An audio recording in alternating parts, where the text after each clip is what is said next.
एक बार की बात है, गर्मी की छुट्टियां थीं।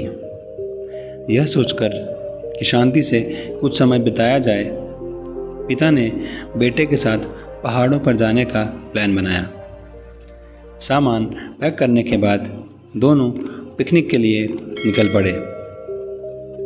जब वे पहाड़ों से गुजर रहे थे तो लड़का अचानक गिर पड़ा और उसके मुंह से तेज़ आवाज़ निकली, ओह। इसके ठीक बाद उसने पहाड़ों से एक बार बार आने वाली आवाज़ सुनी, ओह। लड़का यह सुनकर हैरान हो गया और पूछा, कौन है? उसने जो आवाज़ सुनी वह थी, कौन है? लड़का उत्सुकता से चिल्लाया, कौन है? आवाज़ वापस आई, कौन है? जब लड़का क्रोधित हो गया और चिल्लाया, उत्तर दो डरपोक। उसने वही बात वापस सुनी, उत्तर दो डरपोक। वह क्रोधित हो गया और चिल्लाया, तुम डरपोक हो। उसने वही उत्तर सुना, तुम डरपोक हो, डरपोक। उसी समय उसके पिता उसके पास आ गए।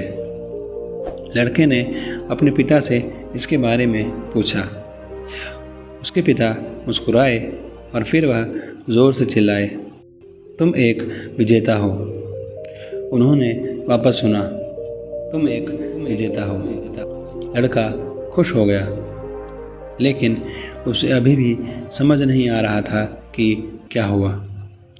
तब उसके पिता ने लड़के को समझाया कि कैसे उसकी ही आवाज़ पहाड़ों से टकराकर वापस आ गई और कहा, यह तुम हो मेरे बेटे। तुम जो कहोगे वही पहाड़ों से टकरा के वापस आएगा।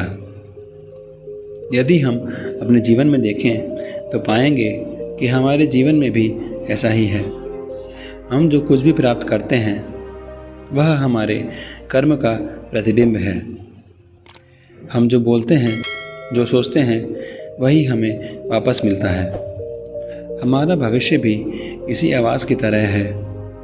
हम क्या करते हैं, हमें वो वापस मिलेगा। यदि आप दूसरों का सम्मान करेंगे तो आपको वही चीज़ मिलेगी। यदि आप मन में यह सोचेंगे कि आप कायर हैं और कुछ नहीं कर सकते, तो आप वैसे ही बन जाएंगे। लेकिन अगर आप सोचते हैं कि आप बहादुर हैं, तो आप विजेता हैं, तो आप वैसे ही बन जाएंगे। इसलिए अपने बारे में हमेशा सकारात्मक सोचें, क्योंकि आप जैसे सोचेंगे आप बिल्कुल वैसे ही बनेंगे। धन्यवाद और धन्य रहें।